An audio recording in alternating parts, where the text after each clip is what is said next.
You're stuck at home in quarantine. It's 5 o'clock. Why not have a drink with me? Good afternoon and happy Tiki Tuesday. Hope everybody is having a nice time, having a good day. Here in Boston, the morning was like okay weather-wise, but since midday it has been drizzly on and off, which is moderately annoying if you have dogs that want to go out constantly. But in any case, happy Tiki Tuesday. I hope everyone is doing well in quarantine. It is Quarantiki Tuesday. Today is day 35, 36, 37, 38, 39 of staying at home. Got big news today from Massachusetts Governor Baker that schools in Massachusetts will officially remain closed for the remainder of the school year. So that was news that was not surprising. It's good to have clarity about, but also takes you aback a bit. So that's where we are with that. Remote learning for the duration. And otherwise had a good day. I watched the season finale of Better Call Saul this morning. Did not disappoint. Remains an incredible show. The way that they develop the characters is incredible. And as I was watching this season, I had thought that this was the last season of the show. But I learned about a week ago that they are doing one more final season, season 6, which will come out in 2021, assuming there aren't any crazy delays to production schedules in Hollywood, which I don't think is a good assumption to make, but we'll see about that. But that was great. My meat that I was talking about last night, finally took that off the smoker at about 10:30 last night, had a nice late dinner. Helen, thank you for your patience with that. I think it came out great, but I was expecting it to take about 9 hours on the smoker, and it ended up taking about 15 hours on the smoker. So I was off by more than 50%, which is significant, but lesson learned there. I've heard whenever you're making a pork shoulder, add 5 hours to whatever you thought it was going to be, and that seemed to be about right. The big news, though, really rocking our world up here in Massachusetts, is that Rob Gronkowski has announced that he is coming out of retirement to join not the Patriots, but the Tampa Bay Buccaneers and his longtime quarterback, Tom Brady. We are going crazy up here in Boston with this news. Definitely I feel like it brings a more intense sense of loss over Tom Brady, knowing that our Hall of Fame quarterback will be joined by our Hall of Fame tight end, Rob Gronkowski. Really, really tough news. Do we become Bucs fans? I don't know. No, we don't. But definitely disappointing.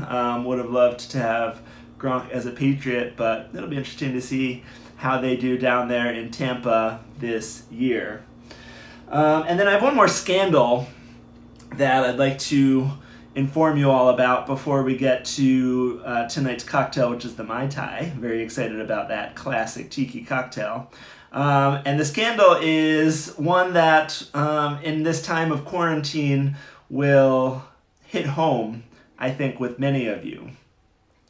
You see, Helen and I this weekend started a new puzzle, and we were very excited about it. We remain excited about it. It is of the Golden Gate Bridge in San Francisco. It's made by Ravensburger, which is a puzzle company that we have come to really trust and respect for our puzzles. They feature soft click puzzle technology. And as we were doing this puzzle, a strange thing happened. We're putting it together. We finished the border, we were getting some other pieces going, and there is this one piece that was very distinctive. And when you get a piece that feels very distinctive, you're like, this will be fairly easy to figure out exactly where this goes. And so I got this piece, and you see it has like a little heart on it, and this is basically a sticker that's on a car dashboard that is in this puzzle, and there's only one heart in the whole puzzle. So I got this piece and I said, oh, I know exactly where this piece goes. And as I went to put it in the puzzle, right where I wanted to put it, there was already a piece there. That's right, a duplicate piece in our Ravensburger puzzle.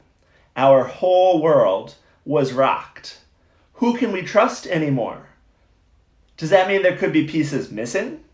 Are there other pieces that there are duplicates of? I just don't know what to do with this scandal.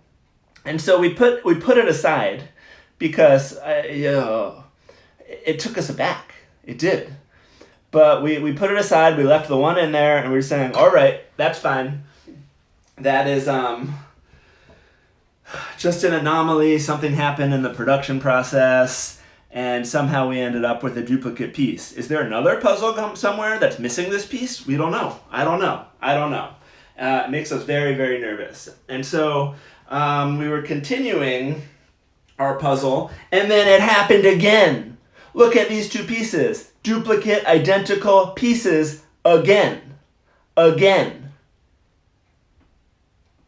What does this mean?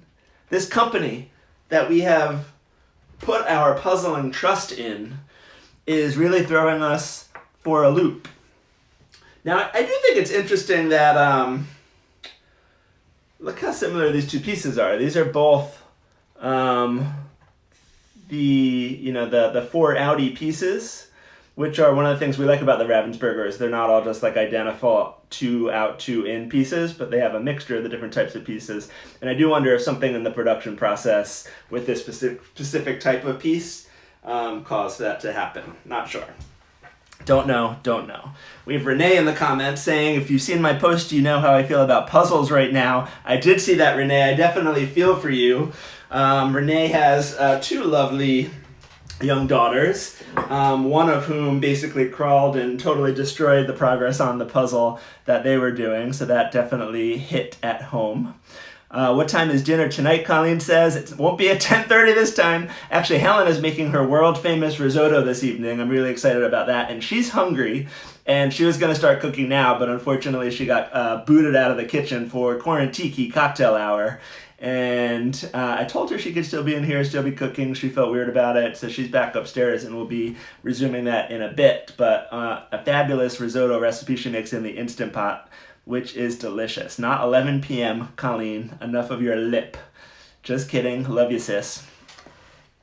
So we're making the Mai Tai tonight. So as we think about the 8 essential classic tiki cocktails, the Mai Tai really rises above even the top of that prestigious list. It is probably the most iconic tiki cocktail.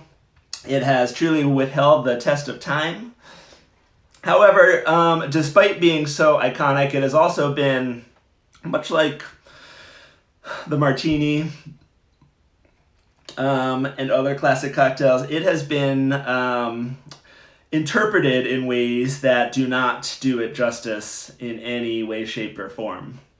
And so I'm excited to come back to our Mai Tai roots and make a truly authentic, historic, and delicious Mai Tai for us today. Mai Tai was created by, if you go back to tiki history, there's really 2 main figures in tiki history. And without going into too much detail right now, you've got Don Beach, who opened a bar called Don the Beachcomber and really kicked off the tiki era the day after Prohibition ended in 1931 here in the United States. And so he opened in California Don the Beachcomber, which was the first tiki bar. Then you have Trader Vic, who came along afterwards, went to Don the Beachcombers, loved it, thought it was amazing, and was like, hey Don, what do you say we go into business together and I can help you open a whole bunch of additional tiki bars? And Don was like, no thank you, I'm doing just fine here. And so what Trader Vic did was he just went and opened a bunch of tiki bars, which were definitely influenced by and inspired by Don the Beachcombers. And those took off, and suddenly there were tiki bars all across the country because of Trader Vic. And so when you look at the historic tiki cocktails, the two of them are responsible for basically the whole direction of the tiki cocktail world.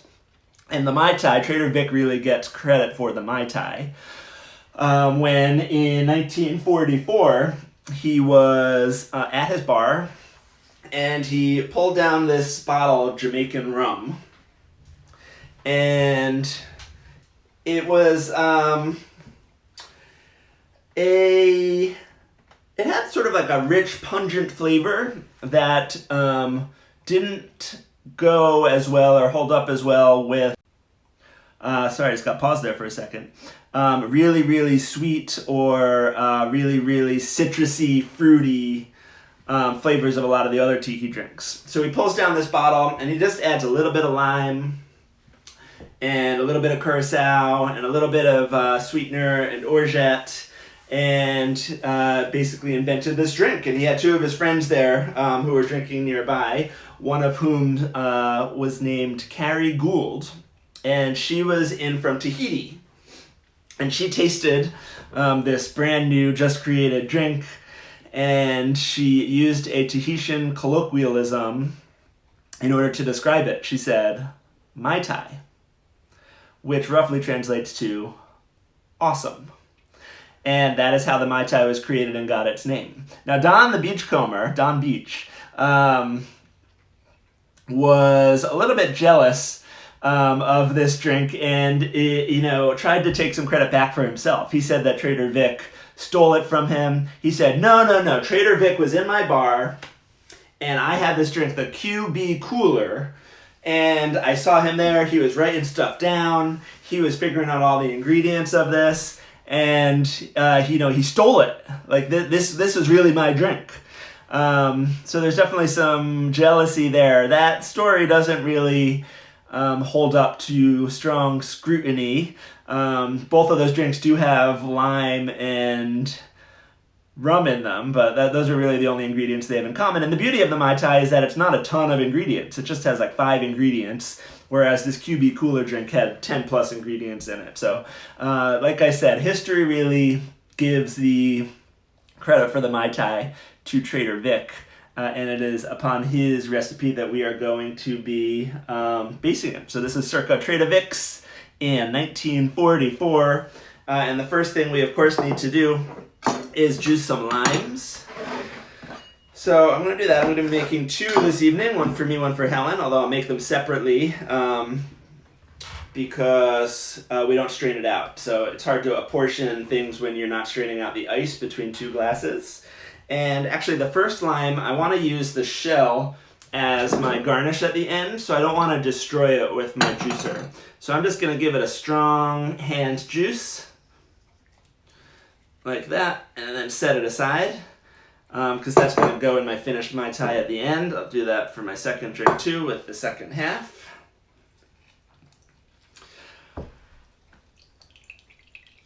Renee says, is that a Hawaiian shirt on purpose? Of course, it's Corn Tiki Tuesday. What else would I wear?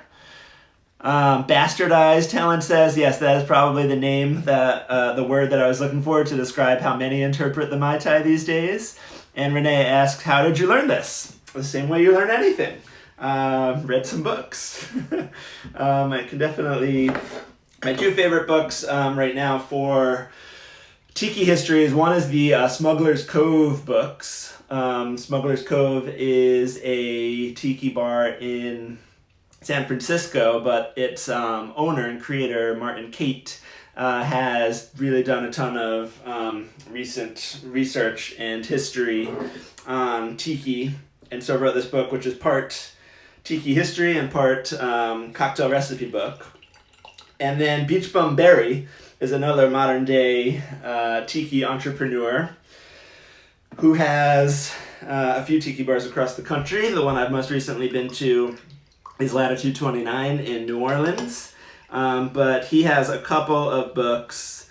The most recent one that I have is Potions of the Caribbean by Beach Bum Berry, which also has a ton of recipes, but more interestingly, a ton of history on tiki.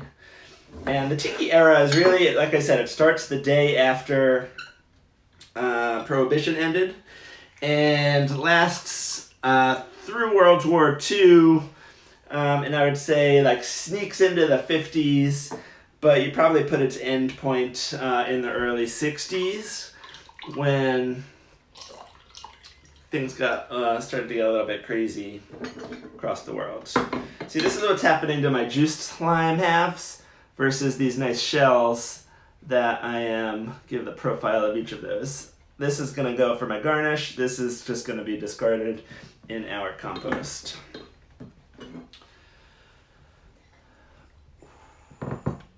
Clearly I'm a Tiki Tuesday novice. That's okay, we welcome everybody here, Renee. We appreciate you being here. We love the activity in the chat. Everybody else, feel free to chime in.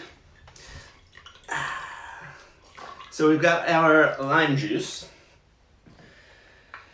The other thing that is going to be important is obviously the rum that we use. And so one of the things that is characteristic of a lot of tiki drinks and tiki bars is that they like to really play around with different rums in order to get the right profile that they want, and they'll blend. They'll have a couple of different types of rum in a given tiki drink.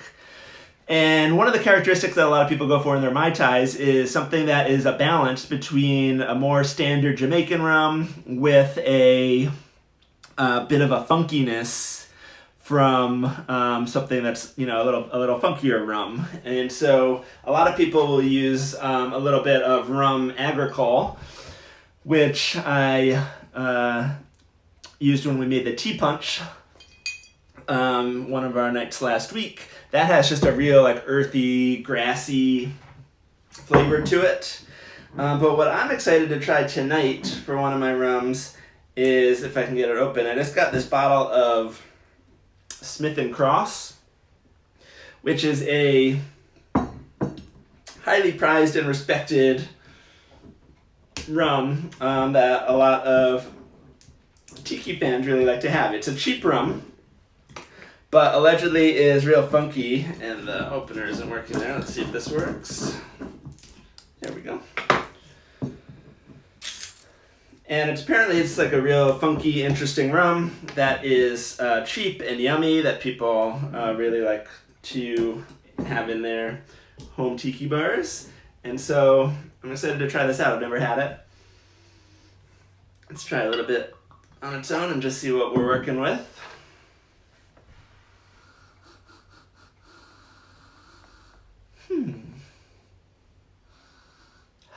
A little bit of sweetness like you get from the deep molasses in a lot of rums, but also has some of that grassiness that you get from the rum agricole. Ooh, that is funky. All right. Yeah, it has an earthiness to it, real layered flavors. There's a lot going on in there. That's delicious. All right. So I wasn't sure exactly how I was going to be blending my rums, but knowing what I know now is I'm going to do, we want a total of 2 ounces of rum in this drink, so I'm going to do probably an ounce of the Smith & Cross for the funkiness, and then an ounce of, if I have enough, of this Diplomatico, which is just a nice aged rum that doesn't really have any funkiness. It's pretty smooth. This comes by way of Venezuela. Nice Venezuelan rum. So let's start building our drinks. So the first thing I'm going to do in each of these is I'm going to do 3/4 of an ounce of my lime juice.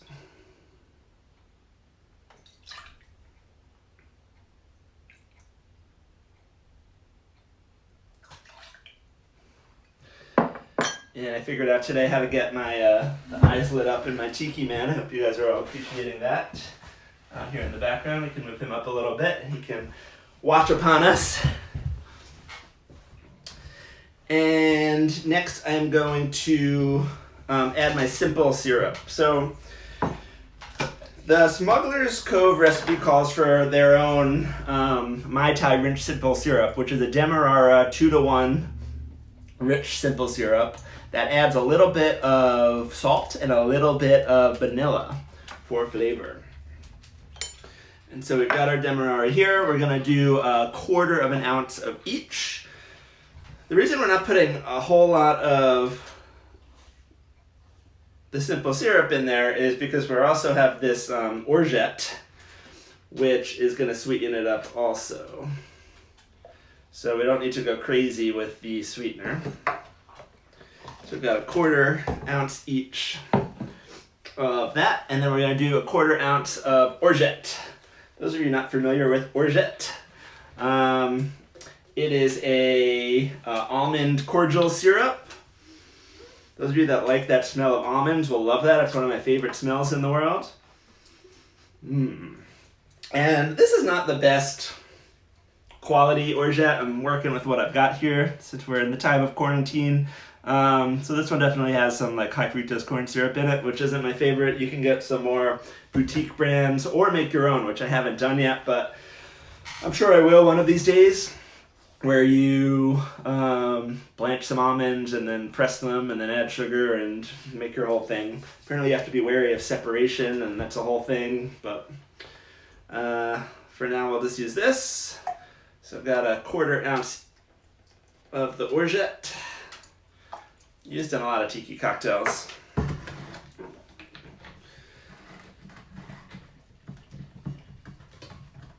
And next we're going to do 1/2 ounce of dry curacao.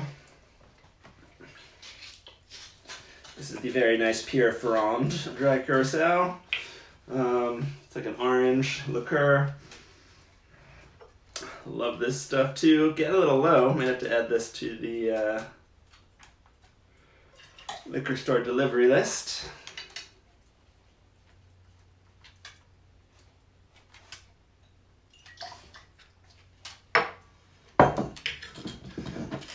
Very nice. Who else has joined us? We've got Peggy Sampson in the house. Hey, Mom. And Amy Tobin. Hello, Amy Tobin. Good to see you by way of Connecticut. I'm sure you all are getting this rain like I am today. We used to drink Mai Tais at the Hawaii Key. That sounds like exactly the type of place that would have Mai Tais. Mom, where was that? Where's the Hawaii Key? Is that in New Jersey somewhere or somewhere in New York? Where was that? I love that.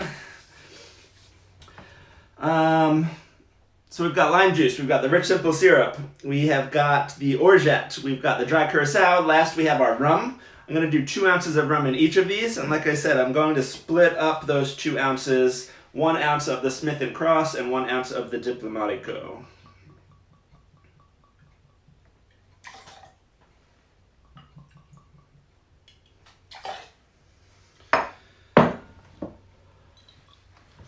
In the city in the late 60s. That is amazing.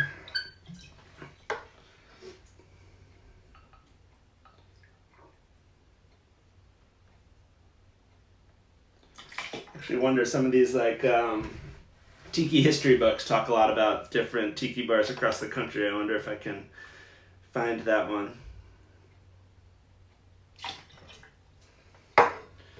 Or to be alive in the tiki era.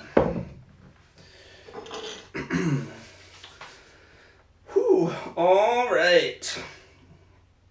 So that's everything. So now what we're going to do is we are going to do ice, we're going to shake, and then we will serve. I've just got these 2 plain glasses that will, I think, feature this nicely. I'm just going to walk around to my freezer and grab my ice.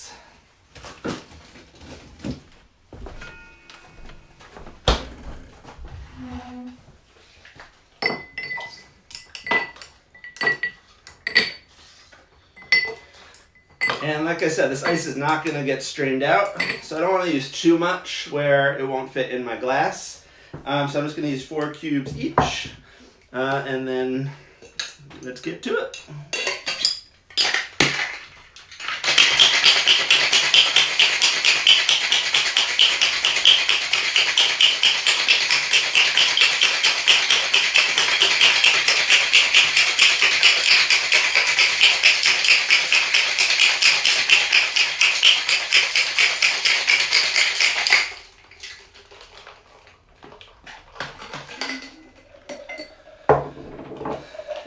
pour that right in.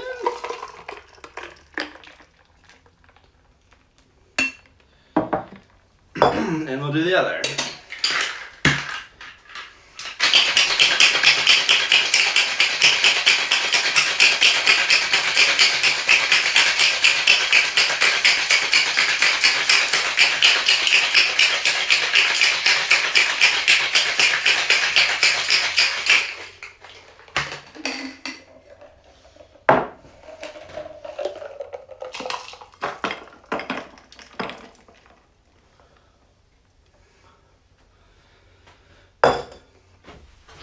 Beautiful.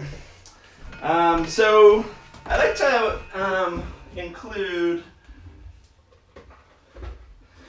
when you have so much crushed ice in this, a short straw in it.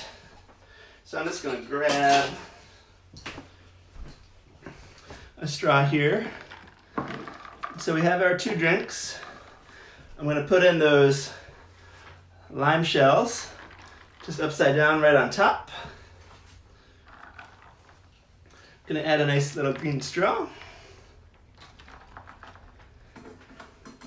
And today's tiki swizzle of the day is I've got these short guys that are gonna fit nicely from the Hala Kahiki, which is this old school tiki bar in the suburbs of Chicago. In Chicago proper, there are a couple of great tiki bars, 3 Dots and a Dash and Lost Lake. I love both of them, different vibes. This is a super old school one way out in the suburbs of Chicago. And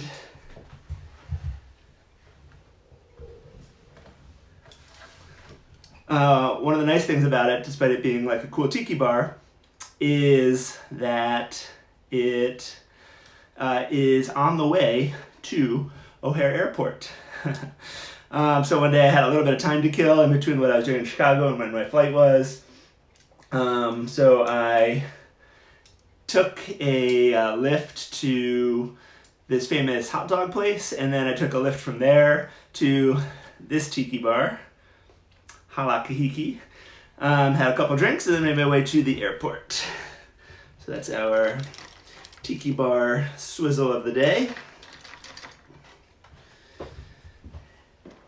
And let's get a nice glamour shot of our drinks.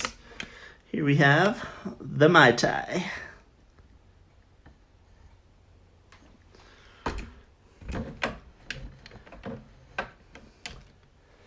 And let's give it a taste.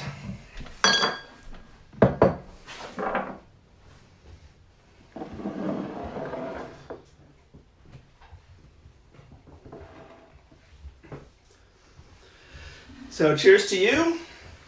Cheers also to Tiki Man, who's also here having a drink with me. And let's try it out.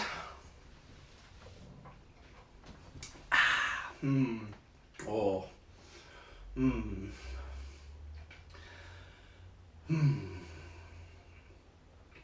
This is one of those drinks that is just like super well balanced, but you get all the individual flavors. Your props are ridiculous. Renee, what props are you talking about?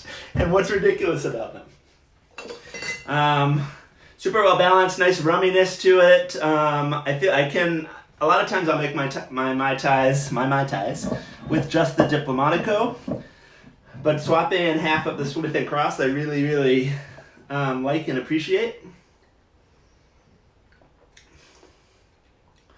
Because it gives it just a little tinge of like a funky rum flavor that I really like. It's really nice. It's limey, it's sweet without being too sweet, right? If you go into just like random restaurant and get a Mai Tai, you're gonna get some super like syrupy, oversweet thing with a little bit of rum in it. That is not this.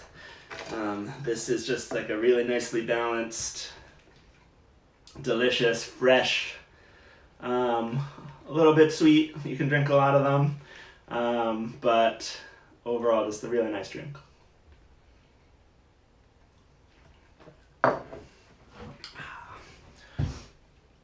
What do we go? Who has a tiki man in their kitchen? Well, he only comes into the kitchen for Corn Tiki Tuesday.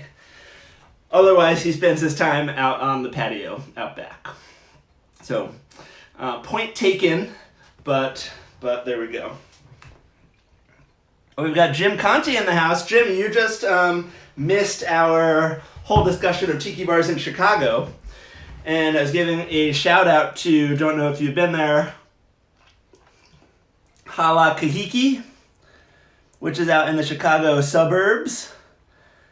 And it's like a super old school, classically super dark tiki bar that I went to last time I was in Chicago on my way to the airport. So I would definitely rate it as probably third best of the tiki bars in Chicago that I've been to. My favorite being Lost Lake, which has a real just like neighborhood bar feel that happens to serve awesome tiki drinks. Second favorite being Three Dots and a Dash, which is your like classic new wave tiki bar in downtown Chicago. And then Hala Kahiki, which is super fun. Apparently they have a great patio out back. That was under construction when I was there. But strong recommend for anybody that makes their way out there. Seal of approval from Jim.